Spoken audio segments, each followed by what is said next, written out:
গ্রাম দেশে যখন ডেলিভারি করব তখন আমরা যন্ত্রপাতিগুলো কিভাবে জীবাণুমুক্ত করব, সেখানে তো আমার অটোক্লেভ নাই। ওটা হলো একটা দামি একটা ইনস্ট্রুমেন্ট যেটা দিয়ে আমার যন্ত্রপাতিকে জীবাণুমুক্ত করা হয়।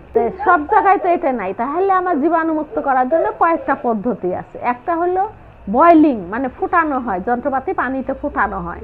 একটা হলো অটোক্লেভ। তাহলে গ্রাম দেশে যখন ডেলিভারি করা হয় তখন তো ওই যন্ত্রটা নাও থাকতে পারে, সেই জন্য যেটা সহজ পদ্ধতি সেটা হলো পানিতে, গরম পানিতে ফুটানো হয়। তাহলে কিভাবে ফুটাতে হয়? পানি যখন থেকে ফুটতে শুরু করে, এটাকে আমরা বয়লিং পয়েন্ট বলি।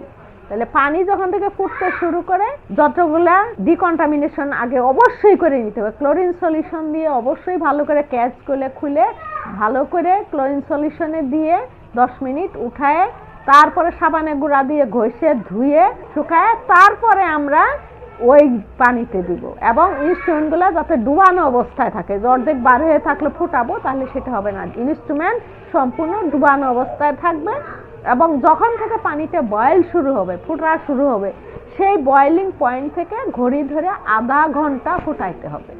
ফুটালে সেটা জীবাণুমুক্ত হবে। এটা আর অটোক্লেভ, সেটা মার্কার দেওয়া থাকবে, প্রেসার সেট করা থাকবে, টাইম সেট করা থাকবে এবং সেটা ঠিক মতো হলো কিনা ওখানে একটা মার্কার হিসেবে কটন থাকবে। কটনের কালারটা চেঞ্জ হলে বোঝা যাবে যে হ্যাঁ এটা ওকে, সেটা আলাদা।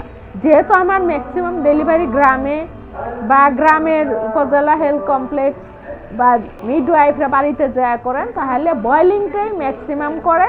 তাহলে বয়লিংটা কিভাবে করে জীবাণুমুক্ত করা হয় সেটা আমরা বললাম। ধন্যবাদ।